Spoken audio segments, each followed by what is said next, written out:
Hey, what's up you guys? Marty here with GuitarJams.com. I'm going to give you a couple of soloing tips for the beginner that's trying to, they know the pentatonic scale, but they want to know a couple of cool things or some things to think about. I see it all the time. People know the scale, but then they don't know what to do with it. I've got some awesome DVDs. I've gotten great feedback on them. I'm going to leave the ones that I think pertain to you, the people that I was just saying. I'm going to leave those in the little information box so you can check those out if you want. But I'm going to show you a couple of tips right now. Right off the bat, there's a cool little sequence that will help your technique and just get you digging into the scale a little more, like get more comfortable with the shape of the scale. And it sounds like this.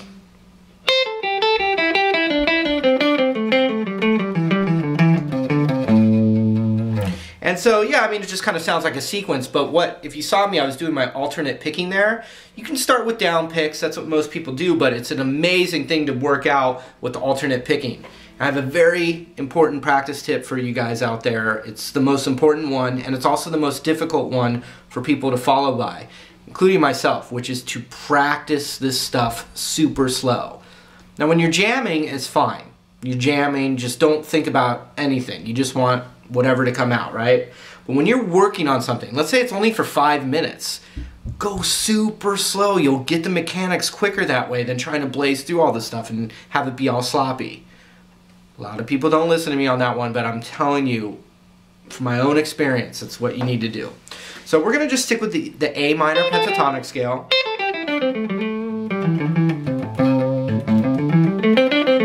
So hopefully you know that by now. So what we're going to do is we're going to do a sequence, like a pattern. So we're going to start with our pinky on the 8th fret of that scale, and we're going to go. So I just went 3 notes down the scale. 8, 5, and then 8 on the B string. That's the first sequence. Check it out. So we go. And since wherever we ended that little sequence of 3 notes, the next sequence starts the next note up in the scale. So if we went high E, 8, 5, 8 on the B, the next group of 3 starts 1 lower from this 8 on the high E. So it's going to start on the 5 of the high E, and then it'll end up going 1 lower. Check it out. So we have the first one, then the next one starts on the 5 of the high E, which ends on the 5 of the B. And together they sound like this. And I'm going to do it super slow now, so I can listen to my own advice.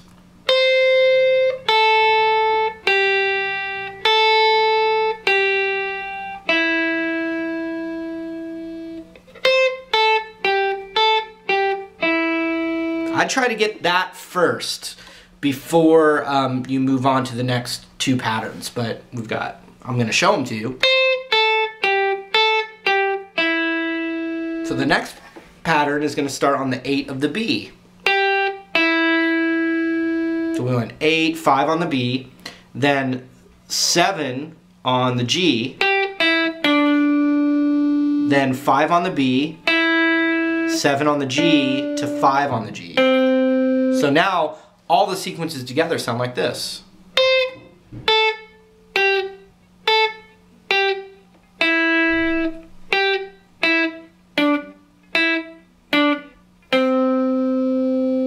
Now the next groups, the next little set of patterns are my favorite ones. They just use the whole step stuff, not the longer ones. So we've got. So now we want to go on the G string. We're going to go 7, 5, and then 7 on the D. Then we go 5 on the G, 7 on the D, 5 on the D. So check it out.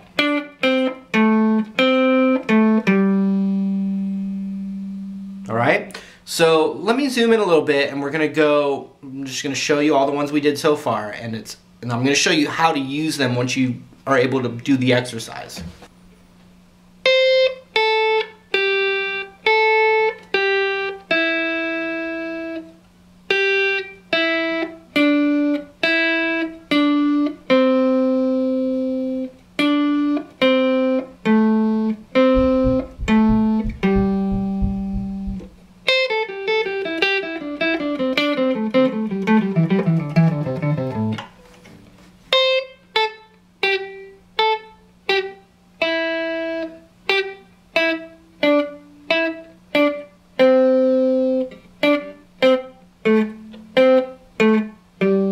And so follow the same pattern. Now we're on the D, and we go 7, 5, 7,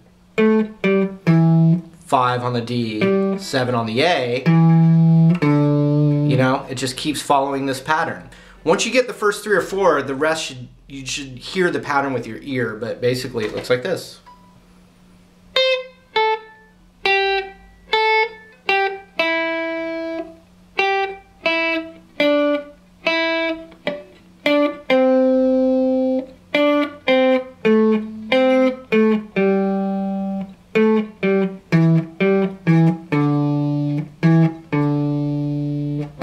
So now we have to get, as the pattern goes, we have to go back to the 8th with our pinky on the low E. So we have, so 7, 5 on the A, 8 on the E, so back to 5 on the A, and then 8, 5 on the low E.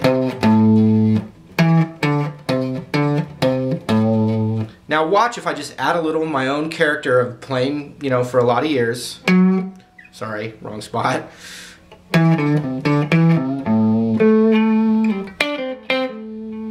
So, instead I didn't finish the pattern and I have a lick. Watch, if I start with a little bend, then I do it.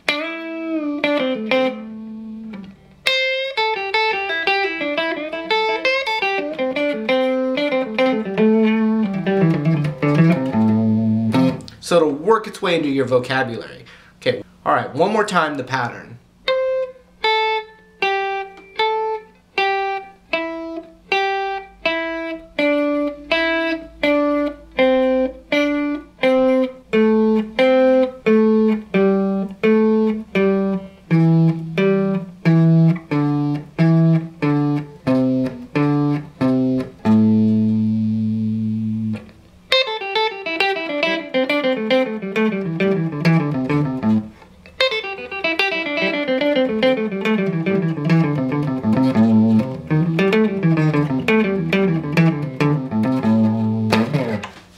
So that's a little something that I remember really helping me a lot, because what you do is if you can practice it long enough, it'll kind of become part of your vocabulary, and you can just, the idea is to just, you know, have that open up some new lick ideas for you. So, you know, let's say you had a bend on the G string right here.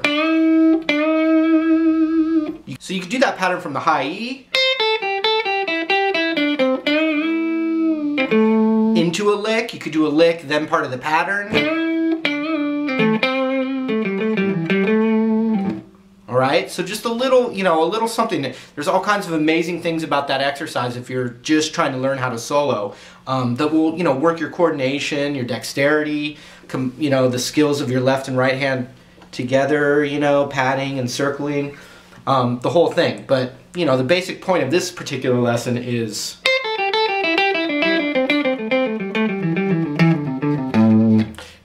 here's a cool example. A little bit of that right there. It's just part of that sequence. But then get your ring finger to the 8th of the B and we'll bend it up, and now you have a lick. Like,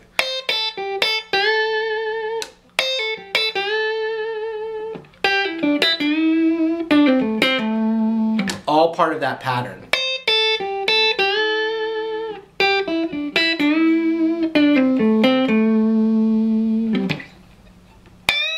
Use part of the extension.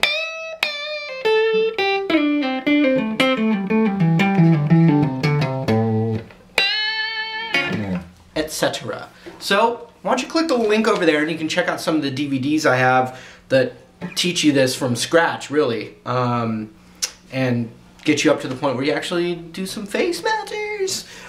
So, anyway, thanks a lot, you guys, and, you know, feel free to tell me what's working for you and what you want to work on. Alright, I'll see you later.